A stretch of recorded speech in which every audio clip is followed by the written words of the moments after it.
स्वागत है बच्चों आज के दूसरे क्लास में। इसमें हम कुछ वर्ण के कुछ इम्पोर्टेंट टर्म्स बच गए हैं, उसको हम फिर से पढ़ेंगे। पहला क वर्ण, क वर्ग जो हमने देखा था, तो क वर्ग में इसमें क्या क्या आता है? क आता है, ख आता है, ग आता है, घ आता है, अंग आता है। ठीक है, तो क वर्ग का उच्चारण कहाँ से होता है? अगर ये पूछेगा तो कंठ से होता है। ठीक है, कंठ से उच्चारण होता है, इसको याद रखेंगे। क वर्ग कंठ से उच्चारण होता है। उसके बाद च वर्ग के बारे में पढ़ते हैं। ठीक है, तो च वर्ग में हमने क्या क्या देखा था? च वर्ग में हमने देखा था च, छ, ज, झ, न्य। च वर्ग का उच्चारण कहाँ से होता है देखेंगे तो तालु से होता है। ठीक है, तालु या तालव्य, तो तालु से उच्चारण होता है च वर्ग का। और च वर्ग में क्या क्या आता है? च, छ, ज, झ, न्य। ठीक है, तो तालु से उच्चारण होता है। उसके बाद हम पढ़ेंगे ट वर्ग, तो ट वर्ग में क्या क्या आता है? ट, ठ, ड, ढ, अण। ठीक है, तो ट वर्ग का उच्चारण कहाँ होता है? मूर्धन्य से, तो मूर्धन्य से उच्चारण होता है। ठीक है, इसको याद रखेंगे। उसके बाद अगला है त वर्ग। त वर्ग में 5 है, त, थ, द, ध, न्य, न, त, थ, द, ध, न। ठीक है, तो त वर्ग का उच्चारण कहाँ होता है? दांत से। ठीक है, तो दंत। उसके बाद आगे है प वर्ग का उच्चारण कहाँ से होता है? तो प वर्ग में 5, प, फ, ब, भ, म। तो प वर्ग का उच्चारण कहाँ होता है? तो ओंठ से होता है, ओष्ठ है। ठीक है, ओष्ठ, तो इसको याद रखेंगे। उसके बाद हमको पढ़ना है घोष और अघोष किसको बोलते हैं? घोष और अघोष। ठीक है, तो घोष वर्ण और अघोष वर्ण दोनों क्या होते हैं? घोष और अघोष किसको बोलते हैं? तो घोष में जो स्वर तंत्र होता है ना, जो हमारे मुंह में स्वर तंत्र होता है उसमें कंपन होता है। और अघोष में जो हमारे मुंह में स्वर तंत्र होता है उसमें कंपन नहीं होता है। ठीक, इसमें कंपन नहीं होता है, इसमें कंपन होता है। तो घोष में क्या क्या आएगा? तो जितने भी वर्ग हम पढ़े हैं, जैसे क वर्ग पढ़े हैं, तो उसका पहला वाला क और ख दो ठो वर्ग। जैसे हम पढ़े हैं च वर्ग पढ़े हैं, तो च और छ दो ठो।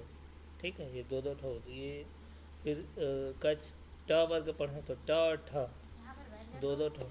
ठीक है, ये सब किस में आएगा? घोष में आएगा। और अघोष में किस में आएगा? जो बाकी बच गए, मतलब क ख इसमें आ गया है, तो क ख के बाद क्या आएगा? ग, घ और अंगा।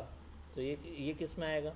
अघोष में। ठीक है, तो बाकी जो 3 बच गए वो किस में आएगा? अघोष।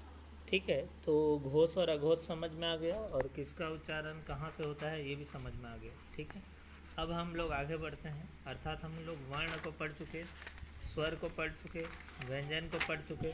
ठीक है, अब हमको पढ़ना है शब्द के बारे में। चलो अब हम आगे बढ़ेंगे स्वर के बारे में। ठीक है, सॉरी, शब्द के बारे में पढ़ेंगे। तो शब्द क्या होता है और शब्द के कितने प्रकार होते हैं उसको हम पढ़ेंगे। चलो, शब्द किसको बोलते हैं? तो जो वर्ण हम पढ़ चुके हैं और जो ध्वनि पढ़ चुके हैं।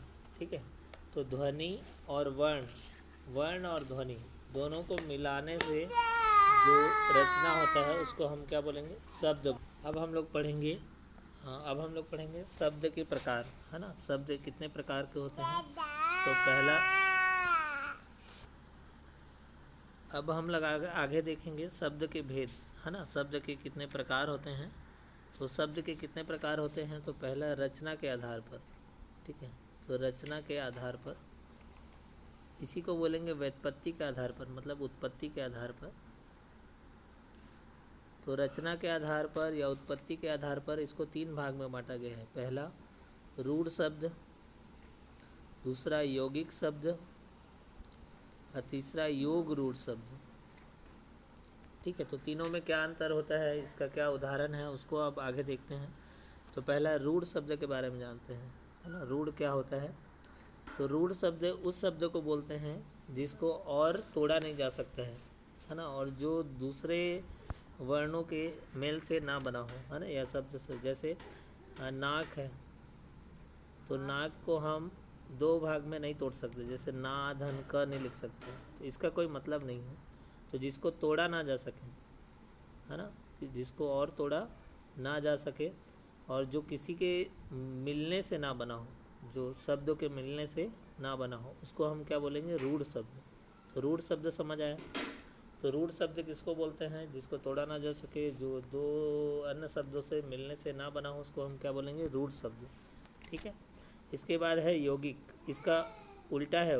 यौगिक मतलब जिसको तोड़ा जा सके और जो दो शब्दों के मेल से बना हो, जैसे विद्यालय। जैसे विद्यालय है तो विद्यालय को हम तोड़ सकते हैं, विद्या धन आलय। तो जिसको हम तोड़ सकते हैं और जो दो शब्दों के मेल से बना हो, उसको हम क्या बोलेंगे? यौगिक शब्द। ठीक है। और तीसरा है योग रूढ़। तो योग रूढ़ दोनों से अलग है। योग रूढ़ मतलब होता है जो तीसरे शब्द का बोध कराता हो। जैसे पंकज है, तो पंकज को तोड़ने या जोड़ने से मतलब मत रखिएगा। पंकज का मतलब कमल होता है, तो जो किसी तीसरे शब्द का बोध कराता है वो कहलाता है योग रूढ़। जैसे दशानन है, तो दशानन मतलब रावण, रावण से रिलेटेड है। इसमें नहीं आया है, लेकिन आपको समझ जाना है दशानन मतलब क्या होता है? रावण। तो जो किसी तीसरे शब्द से रिलेटेड हो, तब उसको अब क्या बोलोगे? योग रूढ़। ठीक है, यहाँ तक समझ आए। चलिए हम लोग शब्दों के दूसरे प्रकार की ओर बढ़ते हैं, अर्थात हम लोग अभी देखें उत्पत्ति के आधार पर देखें। चलिए हम शब्दों के अब दूसरे कैटेगरी में आते हैं। पहला हम लोग देखें, और पहला हम लोग क्या देखें? रचना के आधार पर। अब हम लोग देखेंगे उत्पत्ति के आधार पर। ठीक, उत्पत्ति के आधार पर। तो उत्पत्ति के आधार पर तत्सम, दूसरा तद्भव, और तीसरा है देशज, और चौथा है विदेशज। ठीक है। तो अगर आपको उत्पत्ति के आधार पर पूछेगा, उद्भव के आधार पर पूछेगा, या विकास के आधार पर पूछेगा, है ना, उत्पत्ति के आधार पर शब्द के कितने प्रकार होते हैं, उद्भव के आधार पर कितने प्रकार होते हैं, विकास के आधार पर कितने प्रकार के होते हैं, तो ये 4 प्रकार के होते हैं। पहला तत्सम, जो संस्कृत के समान हो, मतलब संस्कृत से मिलता जुलता लगता है, संस्कृत के समान। और दूसरा होता है तद्भव। तद्भव मतलब संस्कृत से उद्भव, जो संस्कृत से उद्भव हुआ है, मतलब संस्कृत से आया है। तीसरा है देशज। देशज मतलब जो खुद देसी शब्द है, देसी शब्द मतलब जो देश से उत्पन्न हुआ, हमारे देश में ही जिसका उत्पत्ति हुई है।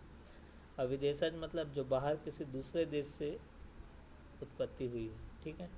तो सबका छोटे छोटे एग्जाम्पल देख लेते हैं। तत्सम, पहले तत्सम देखते हैं। तत्सम मतलब जो संस्कृत के समान हो। ठीक है। जैसे तत्सम में क्या आएगा? जो संस्कृत के समान, तो अग्नि। ठीक है। अग्नि ये संस्कृत के जैसे लग रहा है, लेकिन इसको हिंदी में भी हम उपयोग करते हैं, तो ये अग्नि किस में आएगा? तत्सम में आएगा। ठीक है। उसके बाद वायु, ये भी किस में आएगा?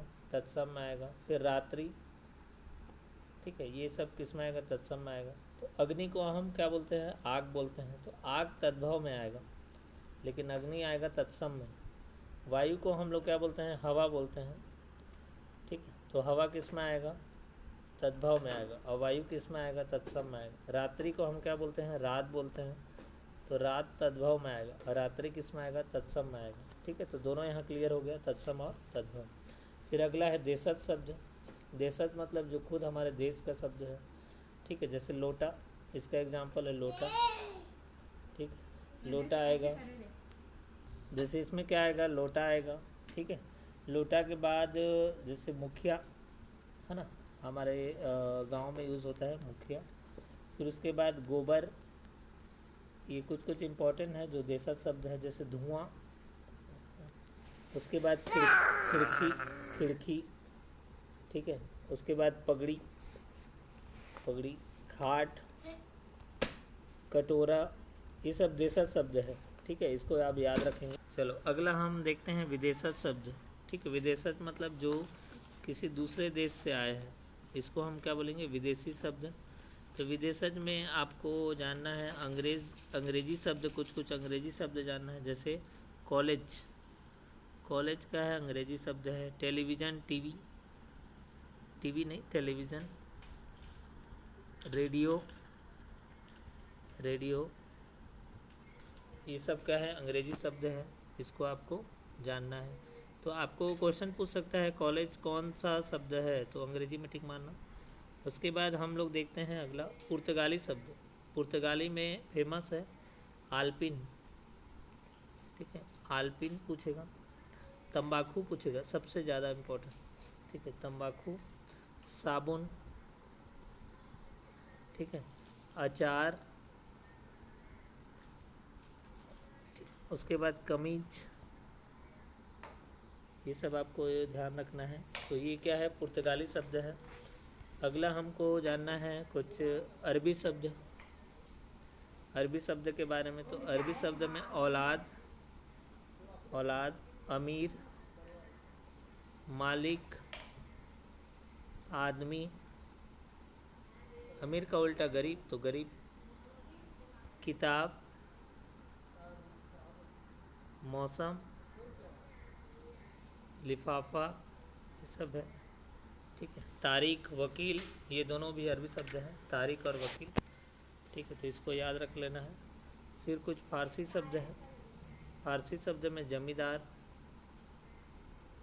दुकान और गुलाब, शादी, मुफ्त, शादी है, ठीक है, ईमानदार,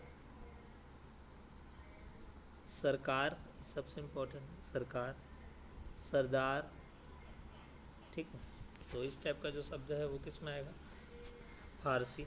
तुर्की शब्द में कैंची आएगा, ठीक है, इसको याद रख लेना। तुर्की में कैंची, चाकू, तोप, बारूद, ठीक है, ये सब आएगा तुर्की शब्द। तो इस प्रकार विदेशज शब्द ऐसे हैं, ठीक है। तो हमने आज क्या पढ़ा, पहले शब्द पढ़ा, शब्द क्या होता है, फिर शब्द के प्रकार पढ़ा। तो शब्द में पहले हम लोगों ने क्या पढ़ा, रूपांतरण के आधार पर। तो रूपांतरण के आधार पर कितने भाग में बटा है, पहला रूढ़ शब्द, रूढ़ शब्द जो किसी दूसरे के मिलने से ना बना हो।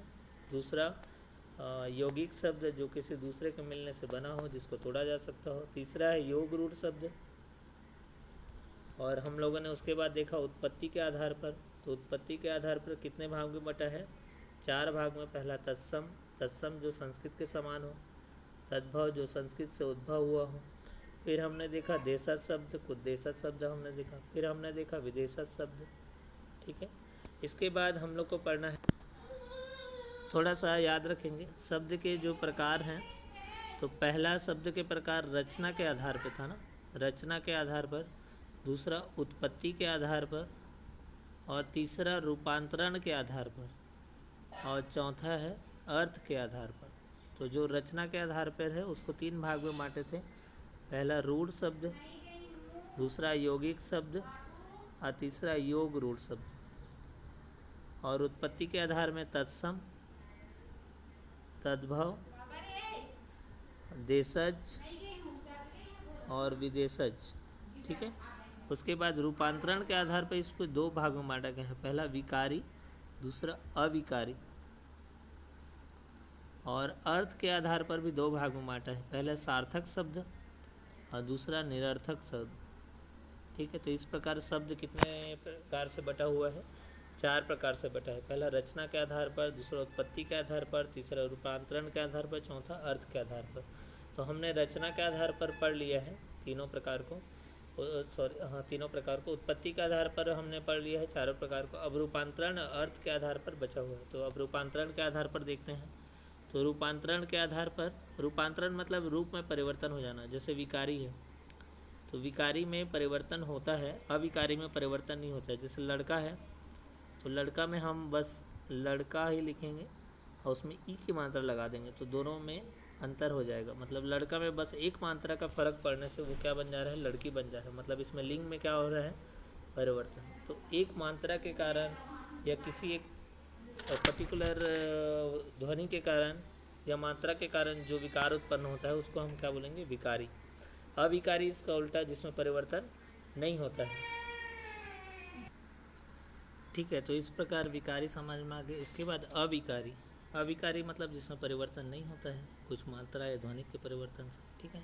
उसके बाद अर्थ के आधार पर, अर्थ के आधार पे दो प्रकार होते हैं, पहला सार्थक शब्द और दूसरा होता है निरर्थक शब्द। ये तो नाम से ही पता चल रहा है। सार्थक मतलब जो जिसका कोई मतलब होता है ना। जैसे पंकज, पंकज का मतलब है, पंकज मतलब कमल होता है। किसी का नाम है तो नाम का भी एक मतलब होता है। निरर्थक मतलब जिसका कोई मतलब नहीं होता। जैसे निरर्थक में जैसे निरर्थक शब्द में पानी बानी है ना, पानी सार्थक है। अब बानी, पानी बानी नानी कानी, ठीक है, उसी से रिलेटेड जो प्रोनाउंसिएशन वर्ड होता है उसको निरर्थक बोलते हैं। ठीक है, तो ये समझ में तो यहाँ तक समझ में आ गया बच्चों शब्द के कितने भेद होते हैं, तो ये पूरा क्लियर हो गया। ठीक है, तो आज का क्लास हम यहीं तक रखते हैं। इसके बाद हम अगले क्लास में इसके आगे कुछ अन्य टॉपिक को पढ़ेंगे। ठीक है, धन्यवाद।